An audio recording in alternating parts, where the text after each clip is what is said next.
He was the wealthiest subject in the realm, a man who draped himself in cloth of gold so exorbitant that a single yard cost more than a whole village earned in a year, and whose private army was vast enough to make the crown tremble. With more castles than the king had palaces and ancient Plantagenet blood in his veins, his lineage was arguably purer than the upstart Tudors themselves.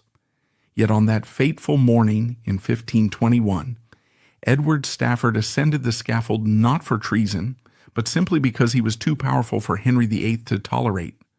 This execution symbolized the brutal clash between the medieval nobility and the terrifying absolutism of the Tudor dynasty. We must look back to the very beginning, tracing the deep-seated insecurities of the regime that felt compelled to shed his blood. When Henry VII seized the crown in 1485, his claim was viewed as fragile and illegitimate, a patchwork victory by a lucky adventurer rather than a rightful heir. Yet while the Tudors were considered upstarts, the remnants of the House of Plantagenet still lurked in the shadows with far purer claims to the throne. Among these ancient families, the House of Stafford shone the brightest, representing a dynasty that had ruled for centuries and possessing a lineage that far outstripped the new kings. Edward Stafford possessed an embarrassment of genealogical riches, making him a walking political weapon in a world where bloodline was currency. As a direct descendant of King Edward III and linked to the mighty John of Gaunt, his royal legitimacy was undeniable and dangerous. In the eyes of the law, should the fragile Tudor line fail to produce a male heir, Buckingham was not merely a candidate for the crown. He was arguably the rightful king of England. This immense birthright was his greatest glory, yet it served as a latent death sentence from the moment he drew his first breath.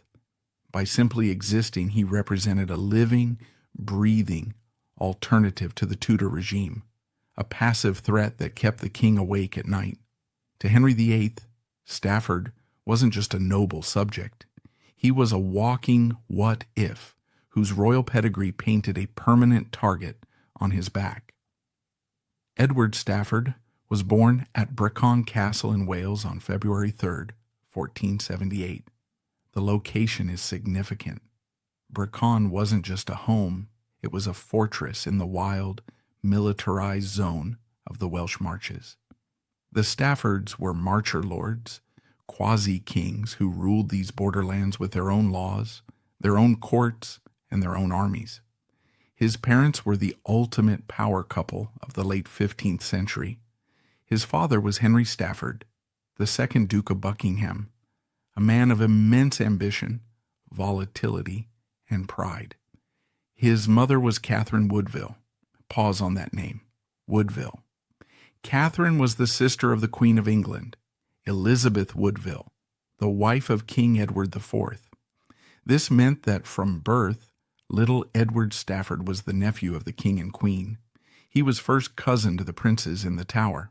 He was born at the absolute apex of the socio-political pyramid.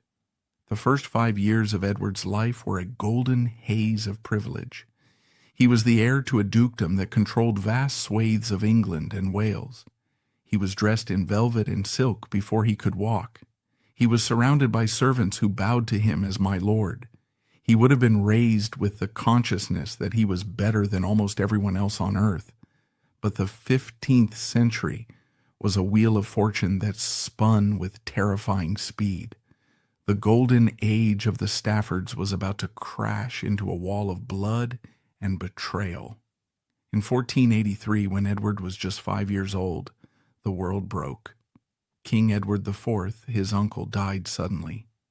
The throne passed to his young son Edward V, little Edward Stafford's cousin and playmate. But the realm was instantly plunged into chaos. The king's brother, Richard, Duke of Gloucester, seized control. He took the young king and his brother into custody in the Tower of London, declared them illegitimate, and crowned himself King Richard III. And who was standing right next to Richard III during this coup? Who was his right-hand man, his enforcer, his king-maker? It was Edward's father, the second Duke of Buckingham. For a few heady months in the summer of 1483, Edward's father was the second most powerful man in the kingdom. He was the pillar upon which Richard III's usurped throne rested. He was showered with rewards, titles, and lands. The future for 5-year-old Edward looked brighter than ever. He was the son of the kingmaker. But then, the second Duke did something that historians are still arguing about 500 years later. He switched sides. Why? Was it a crisis of conscience over the murder of the princes in the Tower? Was it thwarted ambition? Did he think he should be king? We don't know. But in the autumn of 1483, the Duke rebelled against the very man he had just helped crown. This was known as Buckingham's Rebellion. It was a disaster.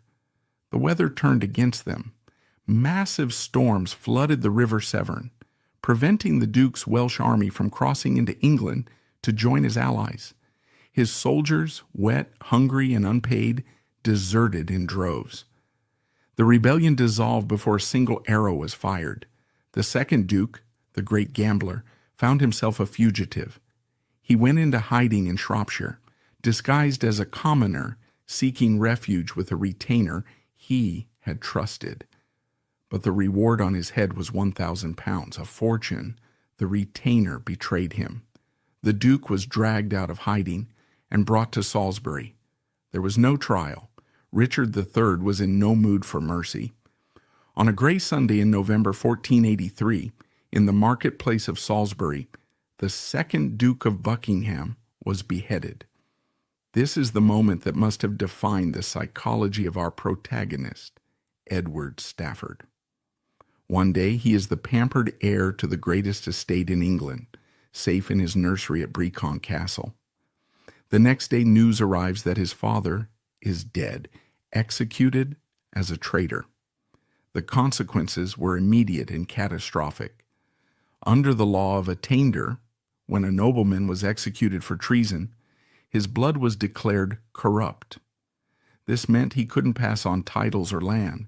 The vast Stafford fortune, the castles, the manors, the plate, the jewels, all of it was confiscated by the crown. Overnight, 5-year-old Edward Stafford became a penniless orphan. He was stripped of his title. He was no longer a duke. He was just the son of a traitor. But it was worse than that. He was now a target. Richard III was cleaning house, and the son of his greatest enemy was a loose end. We have incredible, almost cinematic accounts of what happened next. The Stafford household at Brecon panicked. The Duchess Catherine Woodville was frantic. She knew she had to get her son to safety before the king's men arrived. Little Edward was quickly shuffled out of his ancestral home.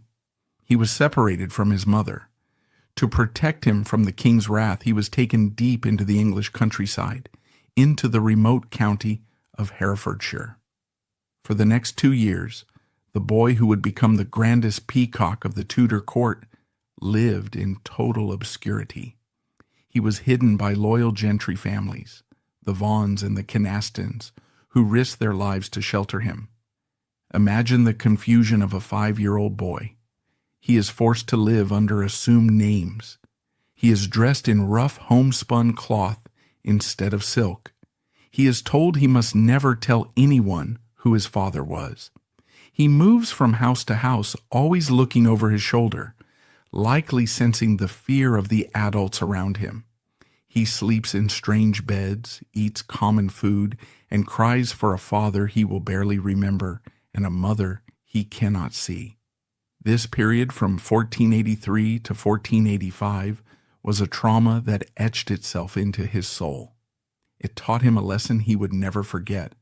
Power is fragile. The world is dangerous. One day you are a god, the next you are a fugitive. It also, paradoxically, must have bred a fierce, burning pride in him. Even as he ate his porridge in a simple manor house in Herefordshire, his guardians would have whispered to him who he really was. "You are a Stafford," they would have told him. "You are of the blood of kings. This is not your life. Your life is waiting for you." He spent those 2 years waiting for a Savior. And in August 1485, the Savior arrived. The news would have filtered slowly to the boy in hiding. A new challenger had landed in Wales.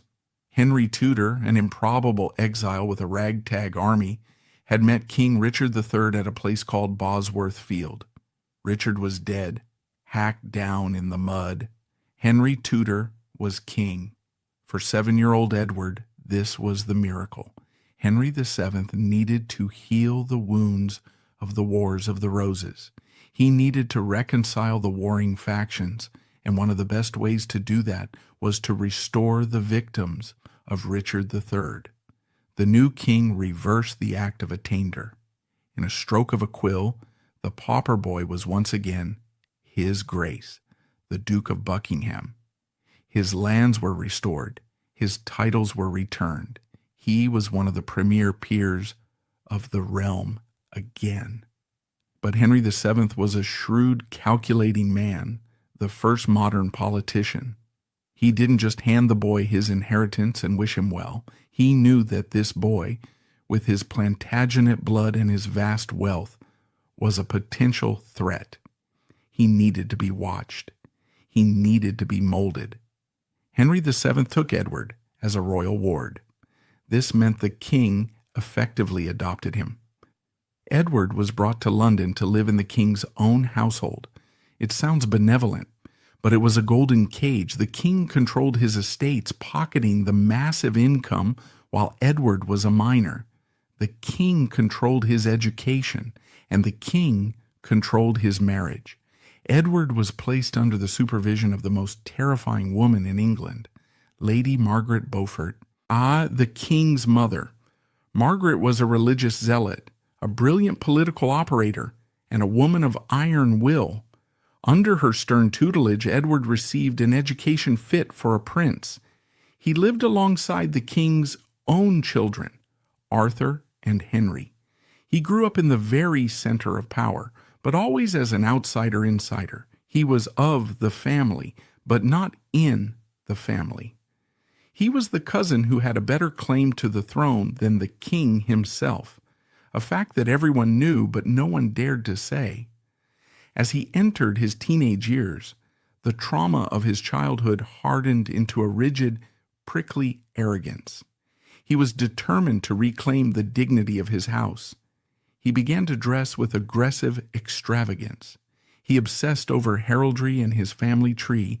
He was building armor around the frightened boy who had hidden in Herefordshire. By the time Henry VII died in 1509, Edward Stafford was 31 years old. He was cultured, he was proud, and he was ready. The old miserly king was dead. A new young golden king, Henry VIII, was ascending the throne. Edward looked at the young Henry VIII and saw not just a king, but a kindred spirit, a fellow warrior who shared his thirst for glory even if he was 13 years his junior. He believed his time had finally come. He believed the Staffords were about to rule England alongside the Tudors. He was wrong. He was walking into a buzzsaw. The spring of 1509 didn't just bring a new king, it brought a new world. The old king, Henry VII, had died in his bed at Richmond Palace, leaving behind a kingdom that was rich, stable, and utterly exhausted by his grim, penny-pinching paranoia.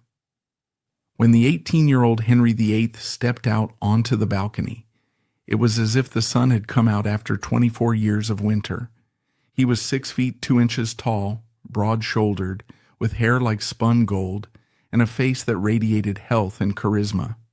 He was the most beautiful prince in Christendom. He loved hunting, he loved dancing, he loved war, and he loved spending money. For Edward Stafford, now the 31-year-old Duke of Buckingham, this was the moment he had been waiting for his entire life. If Henry VIII was the sun, Buckingham was the moon. reflecting the king's glory but possessing a gravity of his own. At the coronation in June 1509, Buckingham was the undisputed master of ceremonies. He served as the Lord High Constable of England, a position that gave him command over the army and the maintenance of the king's peace for the day. Imagine the scene inside Westminster Abbey.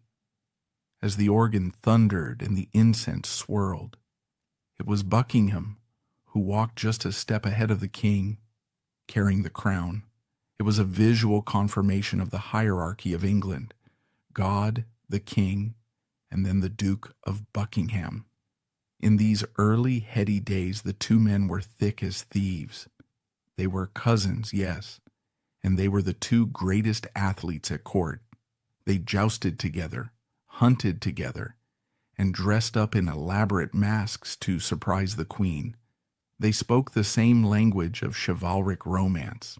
They were both obsessed with the code of knighthood, honor, glory, and magnificence.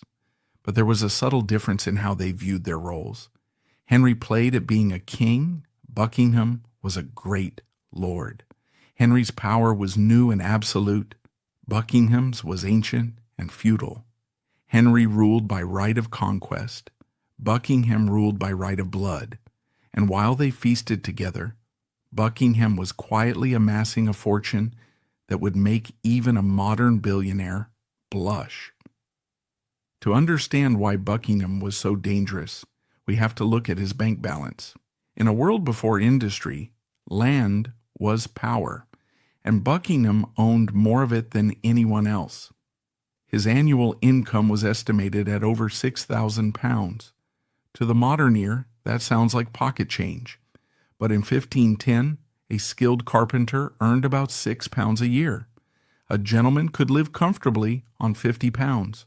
Buckingham was earning the equivalent of 1,000 skilled lifetimes every single year. In modern purchasing power, this is hard to calculate, but think of it as an annual tax-free income of tens of millions of dollars. He owned 187 castles, manors, and lordships across England and Wales. He was the largest landowner in Staffordshire, Gloucestershire, Kent, and the Welsh Marches. If you walked from the Welsh border to London, you could likely sleep every night on land owned by the Duke of Buckingham. But in the Tudor mind, money wasn't for saving, it was for showing. This was the era of conspicuous consumption. Power had to be visible. If you didn't look rich, you weren't powerful. Buckingham took this to a pathological level. He was addicted to magnificence. We have his household accounts, and they read like a fever dream of luxury. For the wedding of Prince Arthur, Henry's brother, Buckingham commissioned a gown of needlework on cloth of gold. It was valued at £1,500. He was wearing the cost of 3 fully crewed warships on his back for a cocktail party. He didn't travel alone. When he went to London, he brought a household of 140 people: gentlemen, ushers, chaplains, musicians, cooks, and bodyguards.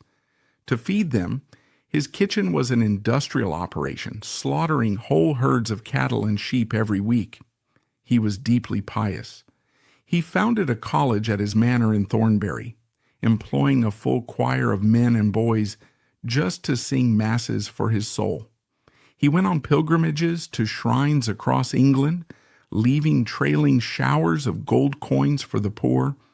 This wasn't just vanity, it was political theater. By spending this way, he was saying to the world, I am the Stafford. I am the pillar of the realm. Wealth was one thing, military power was another. And this is where the ice under Buckingham's feet began to crack. The Wars of the Roses had been fought by overmighty subjects, nobles who could raise their own private armies to challenge the king. Henry VII had spent his entire reign trying to ban this practice, known as livery and maintenance. He passed laws forbidding nobles from keeping private soldiers. Buckingham ignored these laws because his lands were largely in the Welsh Marches, the wild, lawless borderlands between England and Wales. He argued that he needed a standing force to keep the peace. As a marcher lord, he had the legal right to hold his own courts and execute his own justice. In his territory, the king's writ did not run. The duke's writ did. He maintained a massive affinity, a network of tenants, gentry, and retainers who wore his badge, the Stafford knot, and swore allegiance to him. In 1513, when Henry VIII decided to invade France in a glorious and expensive military adventure, he called on his nobles to provide troops. Most nobles scraped together a few dozen men. Buckingham showed up with 500 men.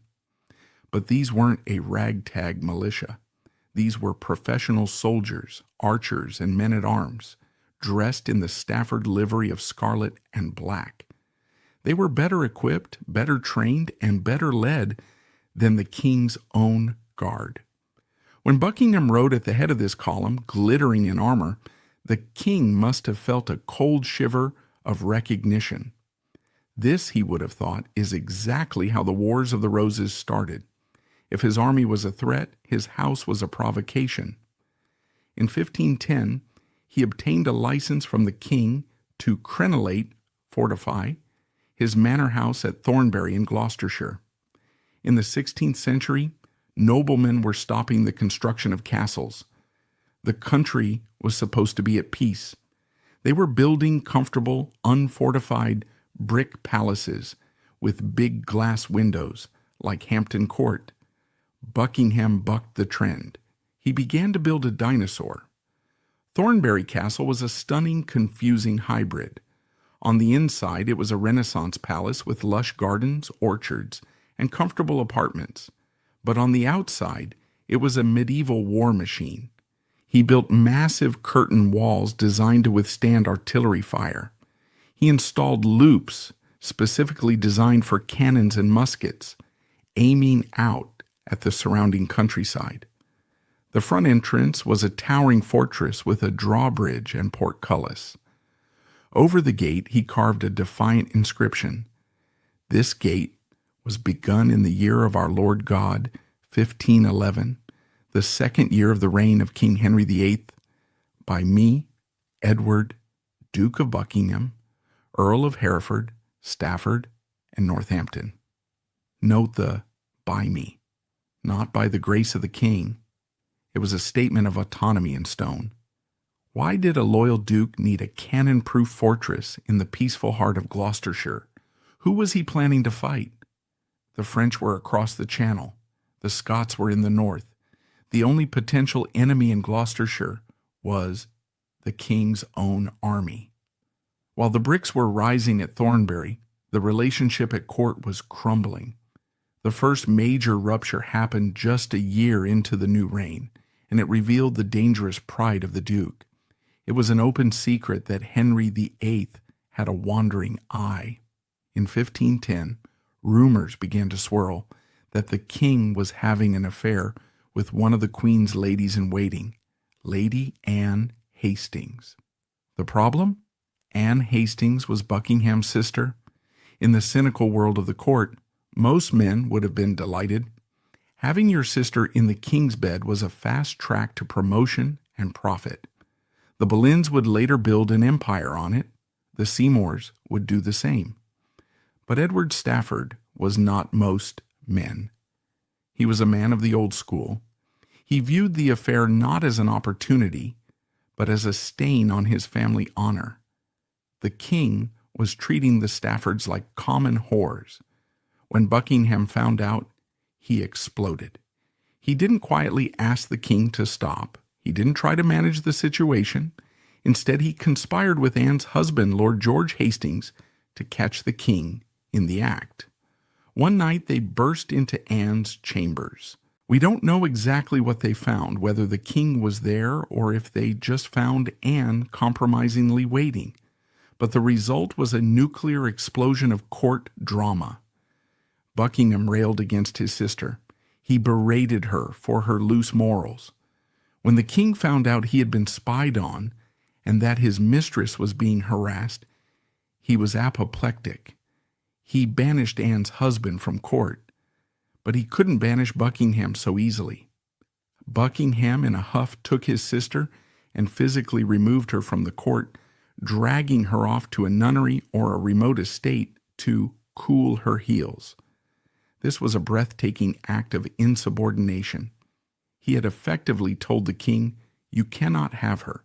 She is a Stafford first, and your subject second." Henry VIII never forgot a slight. He forgave Buckingham eventually, allowing him back to court, but the dynamic had shifted. The king now saw Buckingham not just as a cousin, but as a scold, a rigid, moralizing, powerful man who thought he could police the king's pleasures.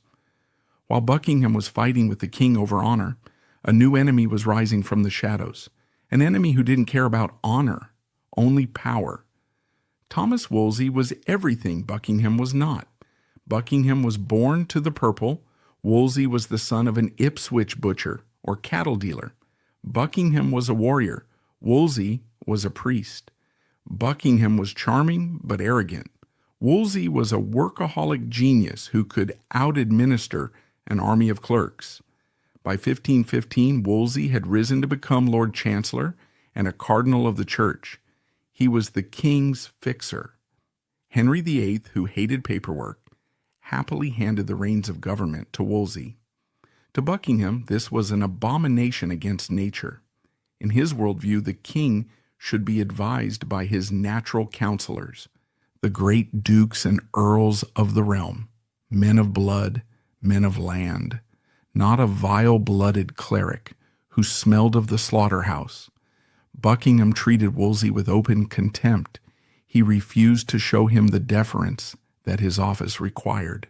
And Wolsey, who was deeply insecure about his low birth, hated Buckingham for his easy arrogance.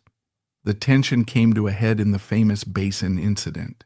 It was a ceremonial custom that the greatest peer present would hold a basin of water for the king to wash his hands before dining.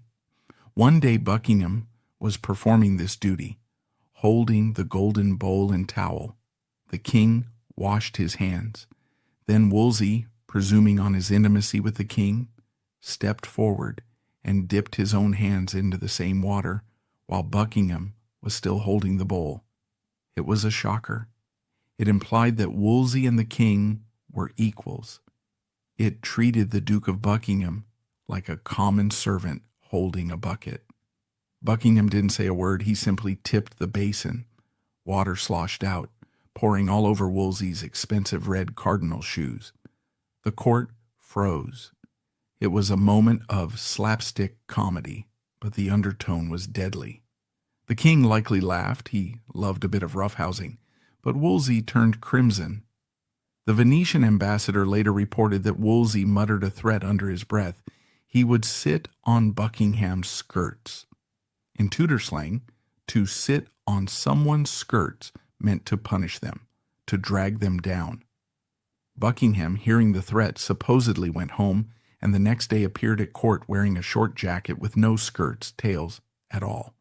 When the king asked why he was dressed so oddly, Buckingham quipped that he was doing it so the cardinal could not sit on my skirts. It was a witty retort. It got a laugh, but it was the last laugh he would get. Buckingham had now made an enemy of the man who controlled the king's mind, and Wolsey began to keep a file. He began to listen to the whispers. He began to wait for the Duke to make a mistake. And the Duke, in his arrogance, was about to make a fatal one. He was about to start talking to a monk. Buckingham had made his point, but he had also marked himself. By humiliating the king's right-hand man and scolding the king himself, he had proven that he was a man who feared no one. But in the Tudor court, fearlessness was not a virtue, it was a liability. While Buckingham retreated to his fortress at Thornbury, feeling secure behind his stone walls and his private army, the ground beneath him was beginning to shift. He was looking for enemies on the battlefield, scanning the horizon for armies. He should have been looking much closer to home. The danger wasn't coming from a cannon. It was coming from the whispers in the dark and from a fatal curiosity about the future that would cost him everything. By 1518, the weather at the court of Henry VIII had begun to turn. The endless summer of the early reign, the jousts, the masks, the easy camaraderie, was chilling into something darker. The king was approaching 30. He was still magnificent, but he was becoming disappointed. His disappointment had a specific shape, the lack of a son. Queen Catherine of Aragon, for all her piety and noble blood, had failed in her one essential duty. She had given birth to a string of dead babies and one living daughter, Mary. To a Tudor mind, this wasn't just bad luck, it was a judgment from God. The dynasty was fragile. If Henry died tomorrow, the throne would be plunged into chaos. In this atmosphere of reproductive anxiety, the Duke of Buckingham represented Henry's deepest insecurity.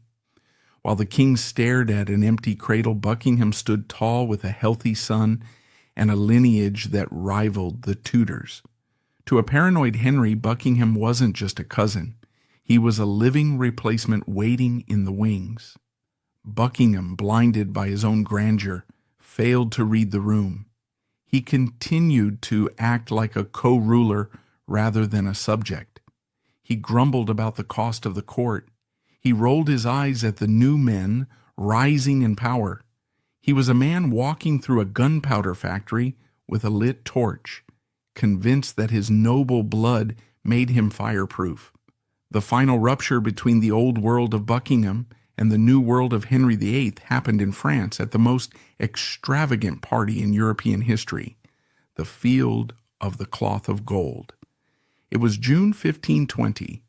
Henry VIII and King Francis I of France agreed to meet in a valley near Calais to sign a treaty of universal peace, but it wasn't really a peace treaty, it was a measuring contest. Both kings wanted to outshine the other. They built temporary palaces made of canvas and glass. They erected fountains that pumped free red wine for the soldiery. They wore outfits so encrusted with jewels that men could barely walk. Buckingham was contractually obligated to attend. As the premier peer of England, he had to be the centerpiece of the English delegation. But he hated it. He hated the French, a traditional English aristocratic prejudice. He hated the expense. He was forced to spend thousands of pounds outfitting his own retinue to match the king's standards, and he hated the vanity of it all. While Henry VIII was wrestling with the French king and dancing until dawn, Buckingham was on the sidelines, muttering. He was heard complaining loudly that the whole event was a masquerade and a waste of money. He called it pompous foolishness. Wolsey, who had organized the event, heard these complaints. He saw a man who wasn't just grumpy, he was disloyal. Buckingham wasn't playing the game. He was standing apart, judging the king. But while Buckingham was complaining about the cost of gold cloth, he was unaware that back in England, a far cheaper commodity was about to destroy him. A servant's grudge. Every great tragedy needs a Judas. For Edward Stafford, that man was Charles Knivet. Knivet was not a stranger. He was family. He was the Duke's cousin once removed. He had served as Buckingham's surveyor, managing his estates in Kent. He was a man who knew where the bodies were buried, literally and metaphorically. He knew the Duke's finances, his temper, and his secrets. But in 1519, the relationship soured. Buckingham, who could be a tyrannical employer, audited Knivet's books and accused him of embezzlement. He claimed Knivet had swindled tenants and pocketed the rents. Buckingham didn't just fire him, he destroyed him. He dismissed Knivet from his service in disgrace, sued him for the missing money, and cast him out into the cold. It was a fatal miscalculation. Buckingham assumed that Knivet was just a crushed ant. He forgot that a crushed ant with high-level clearance is a dangerous thing. Knivet was left destitute, angry, and desperate. He knew that there was one man in England who would pay a high price for dirt on the Duke of Buckingham. In late 1520, Knivet walked into the palace of Cardinal Wolsey. He didn't come to confess his own sins. He came to sell his master. What Knivet told Wolsey made the cardinal's eyes light up. He didn't talk about embezzlement or land disputes. He talked about treason. He told Wolsey about the Duke's secret addiction, prophecy. In the 16th century, the line between religion, magic, and treason was razor thin. Everyone believed in astrology and soothsayers, but for a man of royal blood to ask about the future of the king was a capital crime. To imagine the king's death was to commit treason. Knivet revealed that for years, Buckingham had been making secret visits to a remote Carthusian monastery called Hinton Priory near Bath. There he met with a monk named Father Nicholas Hopkins. Father Hopkins was a holy man with a reputation for clairvoyance. Buckingham had fallen under his spell. The Duke, starved for reassurance that his greatness was destined, listened to whatever the monk told him, and the monk told him what he wanted to hear. According to Knivet's testimony, the conversations went something like this. Buckingham would ask, "What of the king's issue?" The monk would go into a trance and reply, "The king shall have no male issue that shall live." This was dynamite. But the monk went further. He allegedly told Buckingham, "My lord, you should be of good comfort, for I see that you shall be the greatest man in the realm." And explicitly, after the king's life, the crown shall revert to you. Buckingham, flattered and perhaps deluded, paid the monk for these predictions. He gave the priory money. He gave the monk golden cups. He promised that when he was king, the priory would be richly rewarded. Wolsey sat back and looked at the evidence. In the strict legal sense, Buckingham hadn't done anything. He hadn't raised an army against the king. He hadn't plotted an assassination. He hadn't signed a treaty with a foreign power. All he had done was listen to a crazy monk and grumble to his cousin. But under the draconian treason laws of the Tudors, this was enough. Wolsey began to construct a legal theory known as constructive treason. The logic was terrifyingly simple. The monk said Henry would have no sons, and Buckingham would be king. Buckingham listened, agreed, and paid the monk. Therefore, Buckingham was waiting for the king to die. By waiting and preparing for the king to die, he was compassing, imagining, planning the king's death. Therefore, he was guilty of high treason. Wolsey needed more than just the monk, though. He needed to prove intent. He squeezed Knivet for more details. Knivet, realizing his life depended on the quality of his information, suddenly remembered more damaging conversations. He claimed that on one occasion, Buckingham had been so angry with Henry VIII, back during the scandal with his sister, that he had touched the hilt of his dagger and sworn that if he had been arrested, he would have done what his father intended to do to Richard III, meaning kill the king with his own hand. Was this true? Or was Knivet feeding Wolsey the exact soundbite he needed to secure a death warrant? We will never know. But it gave Wolsey the dagger he needed to stick in Buckingham's back. By the spring of 1521, the dossier was complete.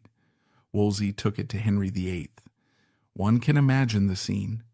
The king, already frustrated by his lack of an heir, reading the transcripts of the monk's prophecies, reading that his own cousin, the man he had dined with, hunted with, and trusted, was secretly counting the days until he died, reading that the Duke saw himself as the rightful king. For Henry, this wasn't just legal treason. It was a personal betrayal of the deepest order. It confirmed every paranoid fear he had ever had about the old nobility. They were vultures, circling his dying dynasty. The king's reaction was cold and swift. "If he has done this," Henry reportedly said, "he shall lose his head." But they had to be careful. Buckingham was powerful. If he got wind of the arrest warrant while he was at Thornbury Castle, Behind those cannon-proof walls, surrounded by his 500 soldiers, he might actually rebel. He might start a civil war. They needed to lure the lion out of his den. In April 1521, a polite summons arrived at Thornbury Castle. The king invited his right trusty and well-beloved cousin to London. There was no mention of treason, no mention of monks. It was framed as a routine invitation to court, perhaps to discuss the upcoming festivities for Easter. Buckingham, unsuspecting, took the bait. He set out from Thornbury with a small retinue. He left his army behind. He left his fortress behind. He rode toward London, believing he was going to a party. He was riding toward the block. As Buckingham traveled closer to London, the atmosphere began to change. He noticed that men were watching him. When he stopped at Windsor to dine, he found that his usual lodging was barred to him. When he tried to ride through the countryside, he noticed groups of the king's obsessionally loyal yeomen of the guard shadowing his party. The dread must have started to creep in. When he finally reached the banks of the Thames, ready to take his barge downriver to the palace, the trap was sprung. He was not met by a chaotic, welcoming party.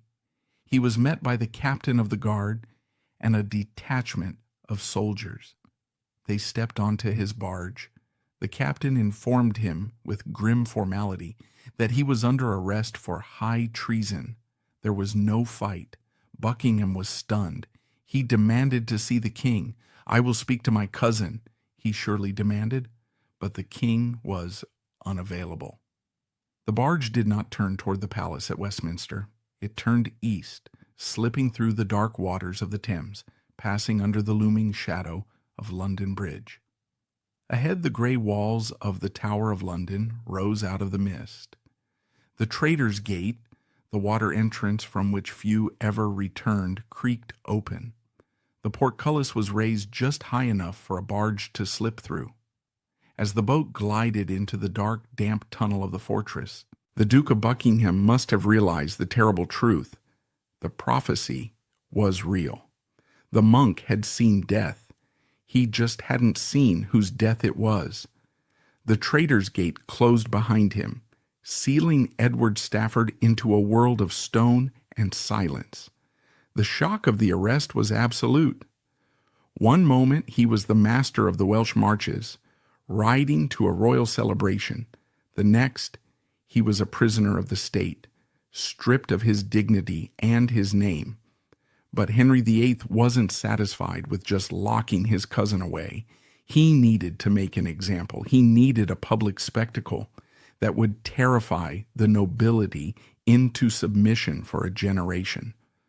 And so the machinery of Tudor justice began to grind into motion. It wasn't designed to find the truth. It was designed to deliver a verdict. The trial of the century was about to begin. For 3 weeks, the most powerful noblemen in England sat in a stone room, listening to the drip of the Thames. The Tower of London in 1521 was not a museum. It was a functioning machine of state terror. For Edward Stafford, the transition from the velvet-draped halls of Thornbury to the cold, damp confinement of the Tower was a psychological shock designed to break him before he even stepped into the courtroom. He was cut off from the world. His vast affinity, that army of retainers and servants, had evaporated. His wife and children were under house arrest. His friends at court, the men who had feasted at his table for decades, were suddenly suffering from collective amnesia. No one wrote, no one visited. In the eyes of the court, he was already dead. His body just hadn't caught up yet. But inside the cell, Buckingham was not breaking. He was seething. He was a man convinced of his own innocence and his own importance. He believed, perhaps naively, that this was all a misunderstanding, a flare-up of the king's temper that could be smoothed over if he could just talk to Henry. He didn't realize that Henry didn't want to talk. Henry wanted a show. On the morning of May 13th, 1521, the stage was set in Westminster Hall. This was the grandest room in England, a cavernous space with a magnificent hammer beam roof, usually reserved for coronations and royal feasts. Today it was a slaughterhouse. The king was taking no chances with the optics. This had to look legal. It had to look like justice, not murder. Buckingham was entitled to be tried by his peers. A jury was assembled consisting of 17 of the highest-ranking men in England, 1 duke, 1 marquis, 7 earls, and 8 barons. But when Buckingham walked into the hall and looked at the faces of his peers, his heart must have sunk. It was a jury of the king's hand-picked loyalists. The Duke of Norfolk presided as the Lord High Steward. He was an old man, 80 years old, representing the old guard. He was the father-in-law of Buckingham's daughter. He was family. But he was also a man who knew that to save his own skin, he had to do the king's bidding. The Duke of Suffolk, Charles Brandon, was there. He was the king's best friend and brother-in-law, a man who owed everything to Henry. The Earl of Northumberland, Buckingham's own father-in-law, was absent, sick with grief, or perhaps conveniently ill to avoid condemning his own daughter's husband. Buckingham was led to the bar. He was dressed not in rags, but in his finery, a final act of defiance. He stood tall, looking down his nose at the men who were about to kill him. The proceedings began. The charges were read out. They were a mixture of the trivial, the mystical, and the damning. The Attorney General laid out the narrative Wolsey had constructed, the prophecies.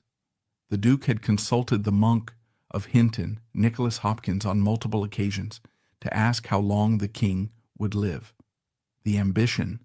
The monk had told him he would be king, and the Duke had embraced this, giving the monk gifts. The threat. The Duke had stated that if the king died, he would chop off the head of Cardinal Wolsey and seize the government. The dagger. The Duke had once said that if he had been arrested in 1510, he would have stabbed the king.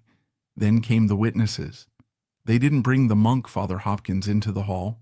He was too unpredictable. Instead, they read his signed confession. The poor man, likely tortured or terrified into compliance, had admitted everything. But the star witness was Charles Knivet, the disgruntled cousin. Knivet took the stand and looked the Duke in the eye. He repeated the damaging stories, the conversations about the succession, the hatred of the king's advisers, the purchase of cloth of gold for the coronation, where Buckingham allegedly said he did it to allure the people to his cause. It was a devastating betrayal. Knivet twisted every grumble, every joke, every moment of frustration into a coherent plot to kill the king. Buckingham listened to this avalanche of lies. When it was his turn to speak, the court expected a broken man. They expected begging. Instead, they got a master class in rhetoric. Eyewitnesses report that the Duke defended himself with sorrowful eloquence. He didn't plead for mercy, he fought for his life. He attacked the witnesses. He pointed out the obvious flaw in the prosecution's case. Knivet was a fired employee.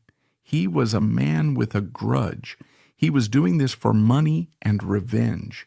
This man is a knave, Buckingham thundered. He is a perjurer who seeks my life to fill his purse. He dismissed the monk. He admitted to seeing the monk, he was a pious man after all, but denied the treasonous context.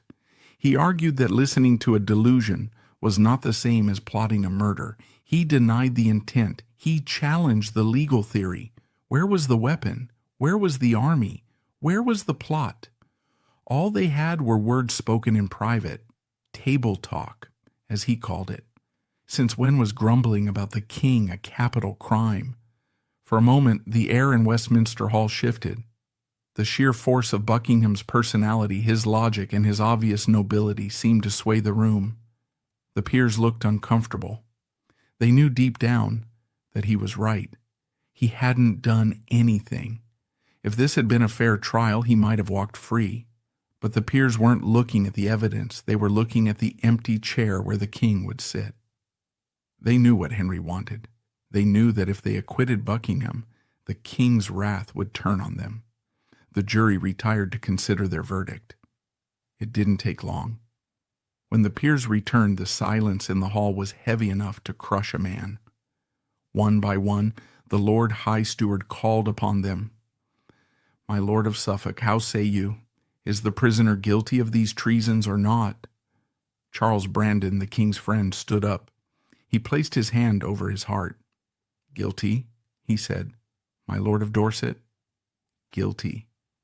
"My Lord of Essex?" "Guilty." 17 times the question was asked. 17 times the answer was the same. The verdict was unanimous.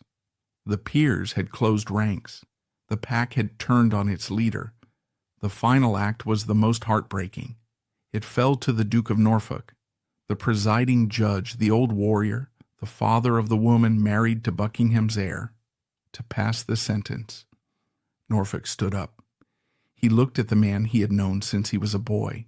He tried to speak, but his voice failed him. Tears began to stream down his face. The old man wept openly, his shoulders shaking. Buckingham, the man about to die, watched him with a strange calm. Finally, choking back sobs, Norfolk managed to get the words out. He recited the horrific traditional formula for traitors. "You are to be led back to the Tower, and from there laid on a hurdle and drawn through the city to Tyburn, there to be hanged, cut down while you are yet alive, your bowels taken out and improper parts cut off and burned before your face, your head cut off, your body divided into 4 quarters, and your head and quarters to be set up where the king shall assign, and may God have mercy on your soul." It was a sentence of unimaginable brutality, but Buckingham remained stoic. He looked at the weeping judge and delivered one of the great speeches of the Tudor age. His voice was clear and steady. "My Lord of Norfolk, you have said as a traitor should be said unto, but I was never none. But, my lords, I nothing malign for that you have done to me, but the eternal God forgive you my death, and I do. I shall never sue to the king for life, howbeit he is a gracious prince, and more grace may come from him than I desire. And so I desire you, my lords, and all my fellows to pray for me." It was a devastating rebuke wrapped in forgiveness. He forgave them, making them feel their guilt even more. He asserted his innocence. "I was never none." And he delivered the ultimate aristocratic insult to Henry VIII. He refused to beg. He would not give his cousin the satisfaction of seeing him crawl. He called the king gracious with an irony that surely cut deep. Buckingham was marched back to the barge. The axe was now turned with the blade facing towards him, the symbol that he was a condemned man. When Henry VIII heard the news, he showed a flicker of what passed for mercy in his soul. Perhaps moved by the gracious prince comment, or perhaps just wanting to avoid the messy, butchering spectacle of quartering his own cousin, Henry commuted the sentence. Buckingham would not be hanged or disemboweled. He would be beheaded. It was the privilege of his rank. The date was set for Friday, May 17th, 1521. Buckingham had 4 days to prepare his soul. In the Tower, he refused to see his wife or children. Perhaps it was too painful. Perhaps he wanted to spare them the sight of him in his final hours. He spent his time in prayer. He was done with the world. He was ready to leave the stage. Friday, May 17th, 1521. The morning dawned bright and clear over London, a cruel contrast to the grim business at hand. Inside the Tower, Edward Stafford made his final preparations. He had spent his last night not in frantic bargaining, but in quiet prayer. He had taken the sacrament. He had made peace with his God. Now he had to face the crowd. At roughly 11 a.m., the lieutenant of the Tower arrived at his cell. The time had come. Buckingham stepped out into the daylight. He was dressed simply now, likely in a black velvet gown. The days of cloth of gold and peacock feathers were over, but even in this somber attire, Witnesses noted that he retained his princely carriage. He walked not like a criminal shuffling to his doom, but like a monarch processing to a ceremony. He was led out of the Tower gates and on to Tower Hill. The scene that greeted him was a sea of faces. The chroniclers say the crowd was marvelous great. The citizens of London had turned out in their thousands, but there was no cheering. The mood was one of shock. They were watching the fall of a Titan, and the silence was heavy with the realization that if the Duke of Buckingham could die, no one was safe. The scaffold was draped in black serge. A block stood in the center, surrounded by straw to soak up the royal blood. The executioner, a man whose face was likely covered, waited with the axe. Buckingham climbed the steps. He looked out over the city he had once dominated. He saw the spires of the churches where he had paid for masses. He saw the river where his barges had once floated in triumph. He turned to the crowd to speak. In Tudor executions, the condemned were expected to give a good end, to confess their guilt, praise the king's justice, and warn the crowd to obey the law. It was a final act of propaganda for the state. Buckingham, true to his character, refused to follow the script. He did not confess. He did not admit to treason. Instead, he simply asked the people to pray for him. He said, "I have offended the king's grace through negligence and lack of grace, and I ask his forgiveness. But I am innocent of treason." He then turned to the executioner. The man, as was custom, knelt and asked the Duke's forgiveness for what he was about to do. Buckingham granted it instantly. He reached into his pouch and pulled out a handful of gold angels, coins, giving them to the headsman. Even in death, he was the generous lord, tipping the servant who served him. He removed his gown and doublet, standing in his fine white shirt. The officials moved to bind his hands with rope.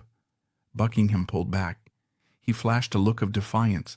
"I shall not be bound," he declared. "I will die a free man." The officials, awed by his presence, stepped back. He would die unbound. He knelt at the block. He placed his neck on the wood. He whispered a final prayer in Latin, commending his spirit to the hands of Christ. He gave the signal, perhaps spreading his arms or dropping a handkerchief. The axe fell. In a brutal instant, the head of the Duke of Buckingham was severed from his body. The executioner lifted it up, crying, "Behold the head of a traitor!" But the crowd did not cheer. Many wept. They knew they had just watched the murder of the last great Englishman of the old age. The body was not quartered. The monks of the Austin Friars, a nearby religious house that Buckingham had supported, came forward. They took the head and the body, washed the blood away, and buried him in their church. There was no state funeral. The Golden Titan was gone in an afternoon. But for his family, the nightmare was just beginning. Immediately after the execution, Parliament passed a formal act of attainder. This was a legal weapon of mass destruction. It declared that Edward Stafford was a traitor, and therefore his blood was corrupted. This meant disinheritance. His son, Henry Stafford, did not become the fourth Duke. The title was extinguished. The boy was stripped of his rank and became a commoner. Confiscation. Every acre of land, every castle, every gold cup, every tapestry was seized by the crown. The Stafford fortune, the millions of pounds, the 187 estates, vanished into the king's pocket. The Staffords, who had been the second family of England, were reduced to poverty. His son was eventually given a tiny fraction of the lands back, but the grandeur was gone forever. The House of Stafford never recovered its former glory. There is a chilling postscript to this story that perfectly illustrates the coldness of Henry VIII. Years later, during the royal progress of 1535, Henry VIII and his doomed queen, Anne Boleyn, went on a summer progress. They needed a place to stay in Gloucestershire. They chose Thornbury Castle. The king and his mistress walked through the halls that Buckingham had built. They slept in the bedchambers he had decorated. They looked out through the gun loops he had designed to defend himself. They treated the dead Duke's dream home as their own holiday rental. Henry even spent money finishing some of the construction that Buckingham had started. He liked the castle. He just didn't like the man who built it. It was the ultimate act of erasure, occupying the dead man's shell while erasing his memory. So, why did Edward Stafford have to die? It is too easy to blame the malice of Cardinal Wolsey, though he certainly helped grease the wheels. It is too easy to blame the betrayal of Nivette. The uncomfortable truth lies with Henry VIII himself. Buckingham was the casualty of a collision between two eras.